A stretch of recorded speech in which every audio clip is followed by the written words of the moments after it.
Hello আমার প্রাণপ্রিয় ভালোবাসার বন্ধুরা, আবারও আপনাদের জন্য নিয়ে আসলাম নতুন একটি ভিডিওটি হতে যাচ্ছে অনেক অনেক ইন্টারেস্টিং। বন্ধুদের কাছে ছোট্ট একটা অনুরোধ, দয়া করে চ্যানেলটিতে একটা লাইক দিয়ে সাবস্ক্রাইব করে সাপোর্ট করবেন। চলেন বন্ধুরা, ভিডিওটি শুরু করি। আমার নাম মামুন, আমার বয়স 23। আজ আপনাদের বলবো আমার ভাইজি ফারিয়াকে নিয়ে ঘটনা। আমাদের বাড়ি বগুড়া। ভাইয়া যখন বিয়ে করে তখন আমি ক্লাস 6-এ পড়ি। এখন আমি ঢাকা বিশ্ববিদ্যালয়ের ছাত্র।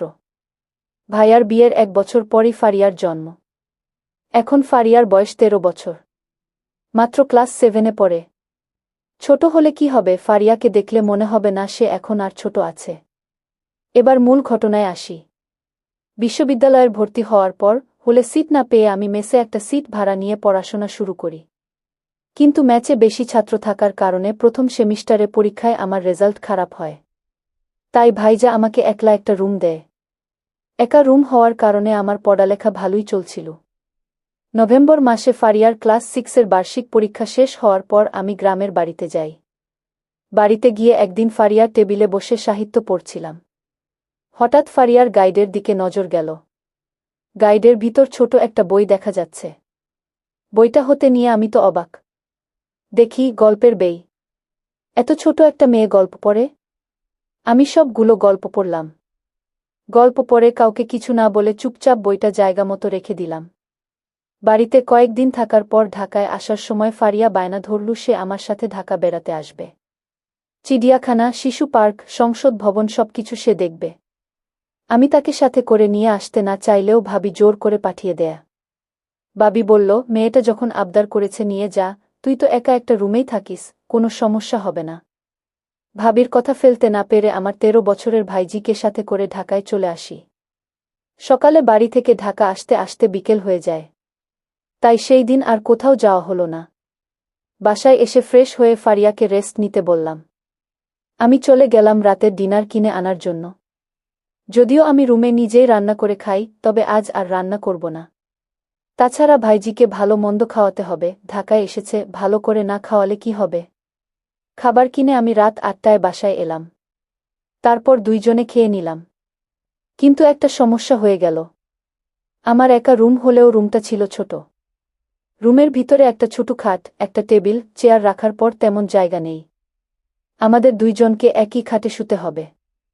যদিও ফারিয়াকে ছোটবেলায় আমি কোলে পিঠে করে মানুষ করেছি, কিন্তু সে এখন আর ছোট নেই।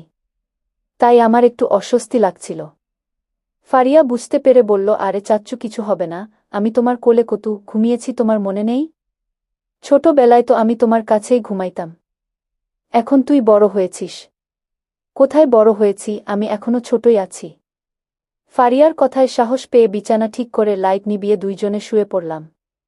একে তো সিঙ্গেল বিছানা, তারপর একটা যুবতী পাশে শুয়ে আছে। মনে হচ্ছিল সম্পর্কের কথা ভুলে গিয়ে এখনই ওকে একটা কিছু করে দেই। কিন্তু পরে যদি কেলেঙ্কারি হয়ে যায়। ও ছোট মানুষ, আমি তো বড়। তাছাড়া আমি ওর চাচ্চু, তাই মনকে শান্ত করে রাখলাম। চিন্তা করতে করতে কখন যে ঘুমিয়ে গেছি জানি না। যখন ঘুম ভাঙল তখন সকাল 8টা বাজে। ঘুম থেকে উঠে ফ্রেশ হয়ে ফারিয়াকে নিয়ে বাহির হলাম ঢাকা ঘুরে দেখাবো বলে। হোটেল থেকে সকালের নাস্তা শেষ করে চলে গেলাম চিড়িয়াখানায়। 2টা টিকেট কেটে ভিতরে ঢুকলাম। দুপুর 12:30 পর্যন্ত ওকে সব ঘুরিয়ে ঘুরিয়ে দেখালাম। চিড়িয়াখানা থেকে বাহির হয়ে দুপুরের খাবার সেরে নিলাম। এবার যাব শিশু পার্ক, কিন্তু বিকেল ছাড়া শিশু পার্ক গিয়ে মজা নেই। তাই ওকে নিয়ে পেন্টা সিকিম ডোমে ঢুকলাম। সেখানে অনেক মজা করলাম। এরপর সেখান থেকে বাহির হয়ে শিশু পার্ক গেলাম। সন্ধ্যায় সেখান থেকে বাহির হয়ে বাসায় রওনা দিলাম।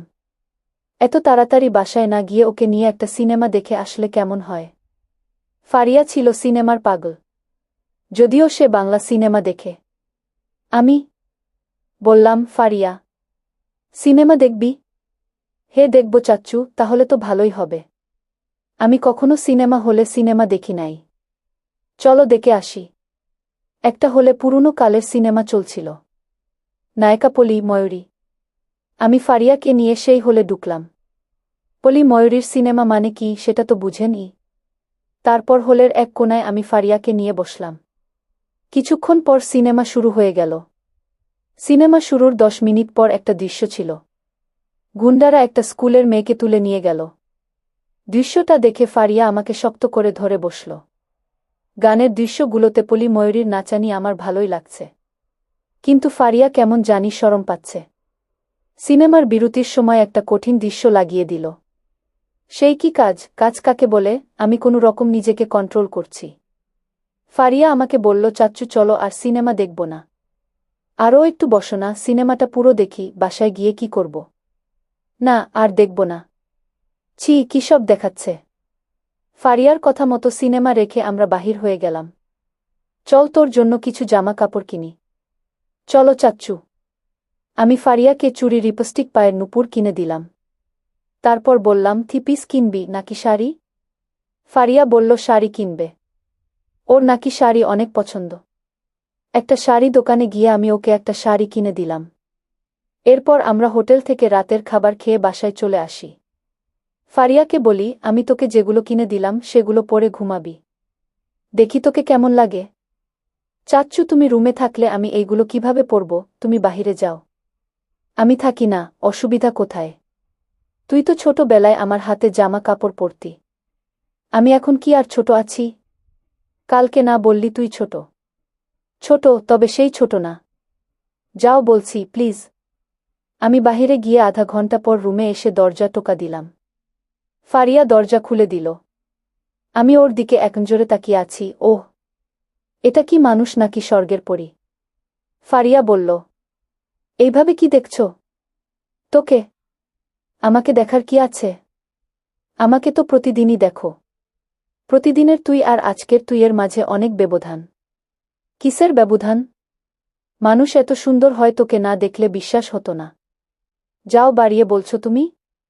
না রে, একটুও বাড়িয়ে বলছি না। তোর মতো সুন্দরী মেয়ে আমি কোনো দিনও দেখি নাই। তুই যদি আমার ভাইজি না হয়ে অন্য কেউ হতি। অন্য কেউ হলে কি হতো? অনেক কিছু হতো। কি হতো বলো না চাচ্চু? তোর আর আমার বিয়ে হতো, বলে হেসে দিলাম। ফারিয়া আমার কথা শুনে লজ্জা পেয়ে বলল, যাও, তোমার মুখে কিছু আটকায় না। এরপর আমরা শুয়ে পড়লাম। আচ্ছা চাচ্চু, তুমি কি সব সময় হলে গিয়ে সিনেমা দেখো? মাঝে মাঝে দেখি। ছি চাচ্চু, হলে এইগুলো কি দেখায়? কেন, তুই আগে কখনো এগুলো দেখছ নাই? ছি, আমি এগুলো দেখতে যাব কেন? তাই বুঝি? না দেখলে গল্প তো পড়েছিস। আমি গল্প পড়ি নাই। আমার কাছে মিথ্যা বলতে হবে না। আপনার গাইডের ভিতরে আমি গল্পের বই দেখেছি। আসলে চাচ্চু, ওটা আমার বান্ধবীর, আমার না। যাই হোক, তুমি তো নিয়ম মাফিক পড়ো। তার মানে তুমি আমার সব গল্প পড়েছ, তাই না চাচ্চু? দূর, এইসব গল্প মানুষে পড়ে? কেন, গল্পগুলো তোমার ভালো লাগে নাই? আমার ভালো লাগলে কি হবে, গল্প তো গল্পই। গল্প কখনো কখনো সত্যিও হতে পারে। কিন্তু? কোনো কিন্তু না চাচ্চু। আজ আর কোনো কিন্তু বলো না। গল্প পড়তে পড়তে আমি অসহ্য হয়ে গিয়েছি। তাই তোমার সাথে ঢাকায় এসেছি। কি বলছিস? হ্যাঁ চাচ্চু, আমার ঢাকা আসার মূল উদ্দেশ্য তোমার সাথে অদ্ভুত কাজ করা। তুই এইসব কি বলছিস? তুই আমার ভাইজি, তাছাড়া তুই এখনো ছোট। আমি ছোট না, দেখো আমি কত বড়। তাছাড়া আমি তোমার ভাইজি তো কি হয়েছে? আমি দুঃখিত, কিন্তু তোকে আমি এসব করতে পারবো না। কাজ করতে গিয়ে যদি তোর কিছু হয়ে যায়, আমি কাউকে মুখ দেখাতে পারবো না। চাচ্চু, কিচ্ছু হবে না, তুমি ভয় পাচ্ছ কেন? যদি না আমাকে কাজ না করো? তাহলে তুমি যে আম্মুকে কাজ করো, এই কথা আমি সবাইকে বলে দিব। আর এটাও বলবো তুমি ঢাকায় খারাপ আচরণ করেছ। আমি তো আকাশ থেকে পড়লাম, ও কিভাবে জানলো আমি ওর মাকে? চাচ্চু প্লিজ কিছু করো, তুমি কাজ না করলে আমি সবাইকে বলে দিব। প্লিজ। আসলে আমার মনও ব্যাকুল হয়ে আছে। নিজের ঘরে এমন একটা পরী আছে। কিছুদিন পর অন্য কেউ ফারিয়াকে বিয়ে করে নিয়ে কাজ করবে, অথবা ওর কোনো বয়ফ্রেন্ড ওকে কোনো পার্কের চিপায়, গাছের চিপায় নিয়ে কাজ করে দিবে। এটা ভাবতেও নিজের কাছে খারাপ লাগছে। কিন্তু সম্পর্কের বাঁধনের কারণে নিজেকে কন্ট্রোল করে রেখেছি। কিন্তু ফারিয়ার এমন আকুতি কথা শুনে নিজেকে আর ধরে রাখতে পারি নাই। তোমাকে দিয়ে কাজ করাবো বলে আমি এতদিন অপেক্ষায় ছিলাম। আমার সব বান্ধবী ওদের বয়ফ্রেন্ড দিয়ে আরও আগেই ফাটিয়েছে। আমি ছিলাম তোমার অপেক্ষায়। যখন ওগুলোর সম্পর্কে বুঝেছি তখন সবার আগে আমি তোমার জিনিসটা দেখেছি। আর তখনই প্রতিজ্ঞা করেছি, কারো জিনিস যদি নিতে হয় তাহলে প্রথম তোমার এটা নিব, পরে অন্য জনের। ফারিয়াকে জিজ্ঞাসা করলাম, তুই কিভাবে আমার এটা দেখেছিস? হাই স্কুলে ভর্তি হওয়ার কয়েকদিন পর। আমার এক বান্ধবী গল্পের বই নিয়ে আসে, আমি বইটা নিয়ে এসে সারারাত গল্পগুলো পড়ি। আর মনে মনে ওই জিনিসটার কথা কল্পনা করতে থাকি। সকালে তোমার রুমে তোমাকে চা দিতে গিয়ে দেখি তুমি তখনও ঘুমিয়ে আছো।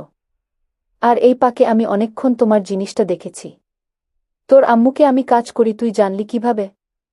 আমি ছোটবেলা থেকেই লক্ষ্য করতাম, তুমি আম্মুর রুমে ঢুকে দরজা বন্ধ করে দাও, তখন যদিও বুঝতাম না। আমি তখন পানি খাওয়ার জন্য ড্রয়িং রুমে এসেছিলাম। তুমি রুমে ঢুকার পর আমি দরজার ফাঁক দিয়ে সব দেখেছি। ওরে আমার লক্ষ্মী সোনা, তুমি দেখি সব কিছুই জানো।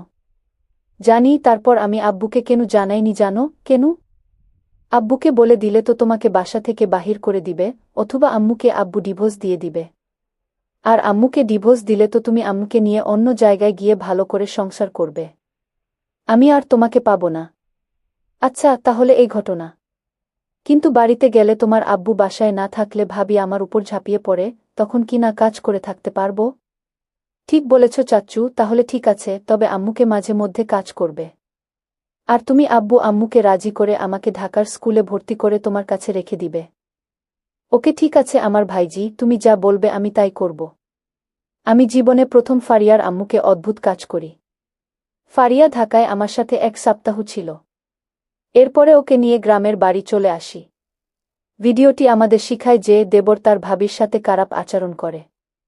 আর এই আচরণ ভাতিজি দেখে দেখে বড় হয়েছে। তাই এখন ভাতিজি তোর মার মতো খারাপ আচরণ করছে। তো বন্ধুরা, প্রতিটি পরিবার সঠিক নীতিতে চলা উচিত। তাহলেই সুন্দর একটা পরিবার উপহার পাওয়া যাবে। তো বন্ধুরা, আজকের মতো ভিডিওটি এখানেই শেষ করলাম। ভিডিওটি যদি ভালো লাগে তাহলে চ্যানেলটিতে লাইক দিয়ে সাবস্ক্রাইব করে পাশে থাকুন, যাতে নতুন কোনো ভিডিও আপনি দেখতে পান। আপনাকে অসংখ্য ধন্যবাদ ভিডিওটি এতক্ষণ দেখার জন্য।